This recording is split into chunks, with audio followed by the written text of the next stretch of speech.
Hello, I'm Carrie Winninger, Outreach Lead with the Center for Environmental Inquiry at Sonoma State University. The virtual field is a collaboration among field stations and marine laboratories across the globe, and you can access it at thevirtualfield.org. One of our projects is the Live from the Field event series, which I coordinate. These events take undergraduate students on virtual field trips to research sites worldwide, at the same time connecting them to the researchers, faculty, students, and technicians doing this important scientific work.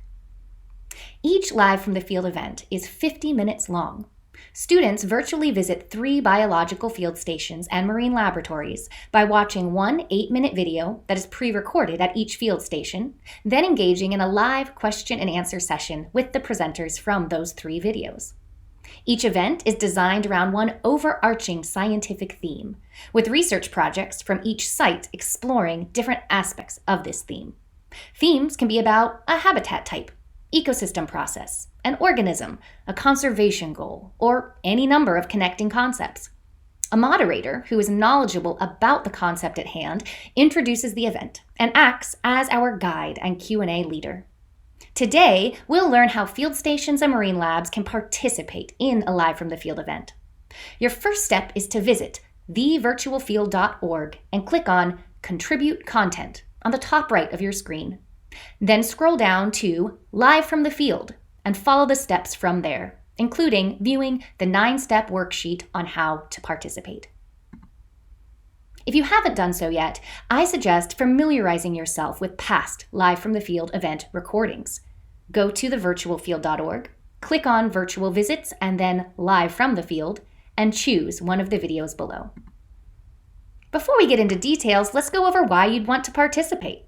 What are the benefits of participating in a Live from the Field event, both to the field stations and to the researchers presenting?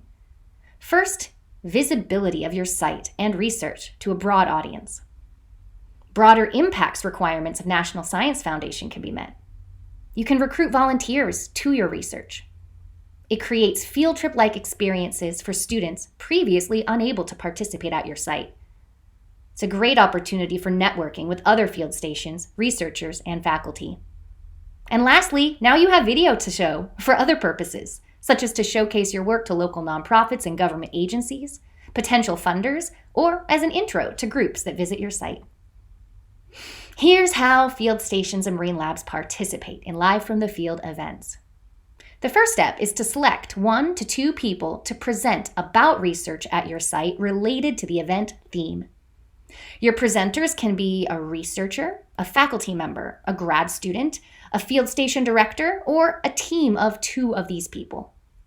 When choosing presenters, remember that diverse representation is critical to ensuring that all students watching these can envision themselves conducting research in the field one day, regardless of their identity or background.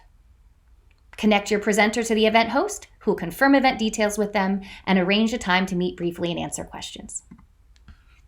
Next, as a field station representative, help your presenter make a plan to film the 8-minute video about their research project. A smartphone set up on a tripod in the field works, as does using a stabilizer if you'll be filming shots while moving. Be sure also to minimize any ambient noise, such as holding a clipboard between the microphone and the wind, or using rubber bands to place cotton over the mic to cover ocean wave sounds. It does not have to be fancy. And this goes for the videos themselves as well. We're looking for the feeling of being out there in nature itself with you, not a fine-tuned TV documentary. If you do want to use a few bells and whistles like time-lapse, underwater filming, or learn about composition and equipment, check out our Tips and Tricks videos under Virtual Visits on thevirtualfield.org. To create the 8-minute video, your presenter simply needs to visit the field site, bring some equipment if possible, and answer the 13 interview questions we've prepared for them. These questions can be found in the 9-step worksheet referenced earlier. We ask that presenters answer the questions about themselves first, followed by those about their research, ending with advice for students and how to get involved.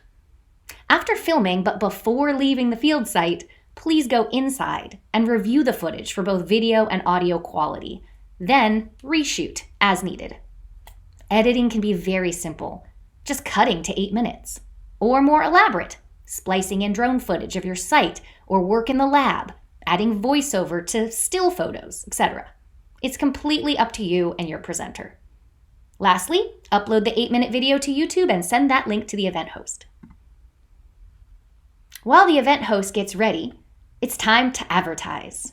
We provide templates so it's easy for you to send emails and flyers and to create social media posts. The more classes and members of the public you bring to the event, the greater the networking opportunity for the other 2 field stations involved. So that students get the most out of these virtual field trips, we provide instructors with a Find Out More document that contains reading material for their students. Each field station contributes one resource about the event theme in general that students can read in advance of the event, and at least 2 documents or presentations about the specific research being highlighted at their site during the event to read afterwards. These can be journal articles, posters, newsletters, slideshows, blogs, web pages, and more. The event host creates a slideshow to guide the live event, including 2 slides from each field station. Template slides are provided for you to fill out, one about your field station and one about the presenter or presenters in your 8-minute video. The last step before the event is for all presenters to gather with the host and moderator for one 30-minute virtual meeting, go over the agenda for the live event, and address any questions. At this point, the role of the field station is complete, and the presenter works with the event host to finish the process. Event day has arrived! Presenters should arrive 15 to 30 minutes early for a tech check, last-minute instructions, and then they sit back and relax until participating in the question and answer session after the videos are shown. After the event, the host holds an optional 15-minute meeting where presenters can give feedback about the process and celebrate their success. The last step in the Live from the Field event process is following up with unanswered questions. There are typically 3 to 4 questions for each presenter from the audience members that we just don't have time to address live during the event. The event host will type those questions into a spreadsheet where presenters can fill in their answers. Sometimes faculty will send extra questions from their students after the live event, such as when classes watch asynchronously, and it's the presenter's choice if they'd like to remain available to answer these into the future. That's it! You've learned all you need to know about how to participate in a Live from the Field event as a field station or marine lab. For resources and questions, visit thevirtualfield.org/contribute and thevirtualfield.org/contact-us. Thank you all for your participation in this project.